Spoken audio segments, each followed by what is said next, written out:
Welcome to Quickies. My videos are for entertainment purpose only. Hello viewers, आज मैं आपके लिए 2003 में रिलीज हुई एक मज़ेदार थ्रिलर और हॉरर फिल्म रॉन्ग टर्न के साथ हाजिर हुई हूँ। तो चलें फिल्म स्टार्ट करते हैं। मूवी के स्टार्ट में हम एक कपल को देखते हैं जो क्लाइंबिंग के लिए आया था।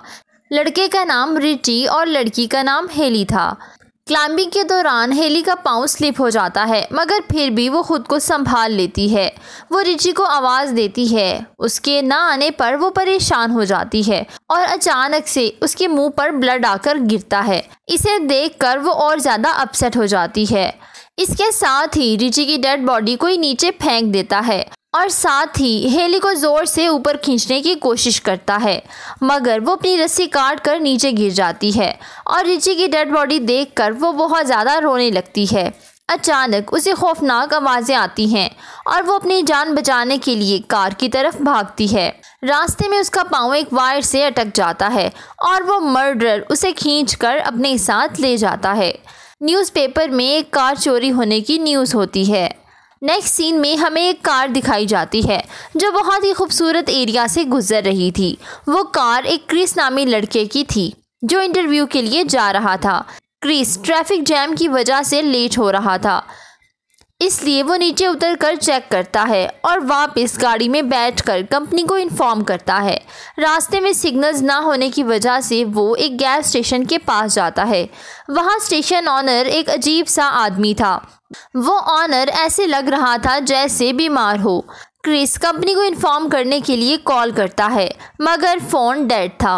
अब वो गैस स्टेशन ऑनर से सिटी जाने का कोई और रास्ता पूछता है, मगर वो उसकी बातों को इग्नोर कर देता है। इतने में उसे एक मैप दिखाई देता है जिस पर एक कच्चा रास्ता देखकर वो स्टेशन ऑनर से इस बारे में पूछता है और इस तरफ निकल जाता है। इंटरचेंज पे जाके उसे एक शॉर्टकट रास्ता दिखाई देता है जो काफ़ी ज़्यादा रफ था। रास्ते में क्रिस की कार का एक्सीडेंट हो जाता है, मगर लकीली क्रिस बच जाता है।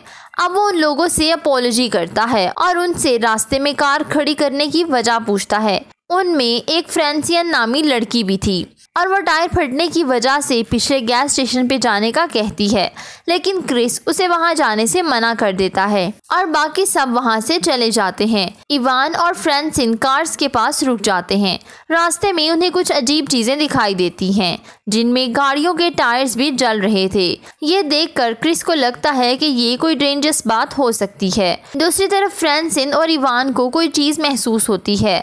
इवान उसे चेक करने के लिए चला जाता है। इवान को वहां ना देखकर फ्रेंसिन परेशान हो जाती है। वो उसे देखने के लिए जाती है, जहां पहले तो उसे अपने दोस्त का एक शू नज़र आता है और फिर उसका कटा हुआ कान।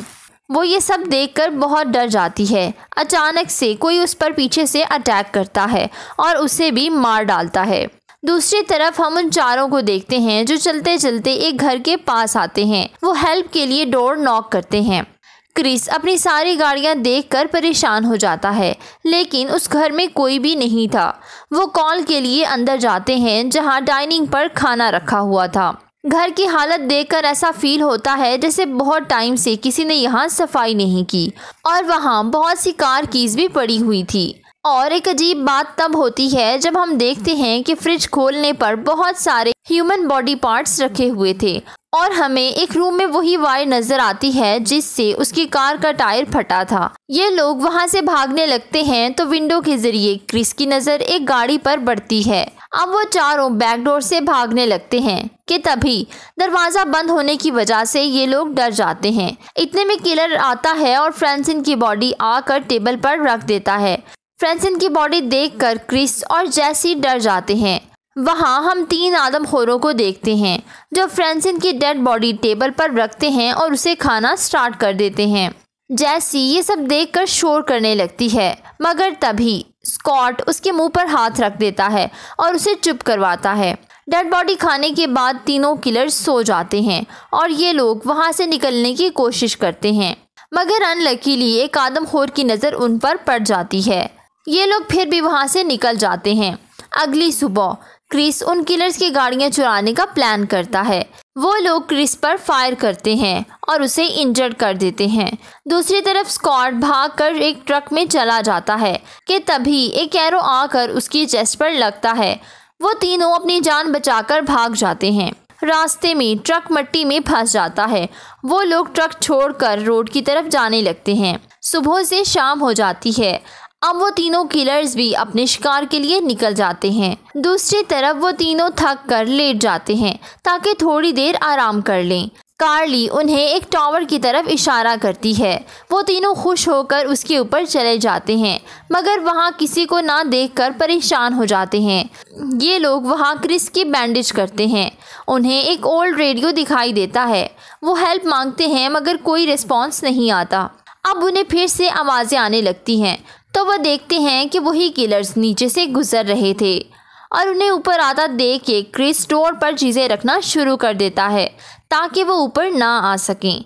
कार्ली अपनी लोकेशन बताती है और वो लोग वायर तोड़कर टावर को आग लगा देते हैं और ख़ुद को बचाने के लिए टावर की विंडो तोड़कर दरख्तों पर छलांग लगा देते हैं। उधर वो किलर्स भी उनके पीछे दरख्तों पर चढ़ना शुरू कर देते हैं, जिनमें से एक कार्ली के बिल्कुल पास पहुंच जाता है। अगले सीन में हम क्रिस को देखते हैं जिससे एक कार आती दिखाई देती है। वो उसे हेल्प के लिए रोकता है। ये कार पुलिस की थी। जैसे ही पुलिसमैन नीचे उतरता है तभी एक एरो उसकी आंख के आर पार हो जाता है। अब वो किलर क्रिस को मारने के लिए आता है। क्रिस कार के नीचे छुप जाता है, मगर क्रिस को कार के नीचे ना पाकर वो हैरान हो जाता है। उन लोगों ने जैसी को बांधा हुआ था। उनमें से एक किलर जिसका नाम वन आई था, वो जैसे ही जैसी पर अटैक करने लगता है उसे गाड़ी के शोर की आवाज़ आती है और क्रिस उसे अपनी कार से कुचल देता है। वो जैसी को बचाने के लिए आगे बढ़ता है तो एक और किलर उस पर अटैक करने लगता है, मगर लकीली वो बच जाता है। अब ये दोनों भागकर बाहर आ जाते हैं और पुलिस की गाड़ी की फ्यूल वाली जगह पर फायर करते हैं, जिससे एक ज़ोरदार ब्लास्ट होता है और सारा घर डिस्ट्रॉय हो जाता है। अब ये दोनों उसी रास्ते से गैस स्टेशन पहुंचते हैं, जहां गैस स्टेशन ऑनर उन्हें देखकर डोर बंद कर लेता है और क्रिस मैप उतार के वहां से चला जाता है। इसके साथ ही मूवी एंड हो जाती है। Please don't forget to subscribe, follow my social handles. Thank you for watching.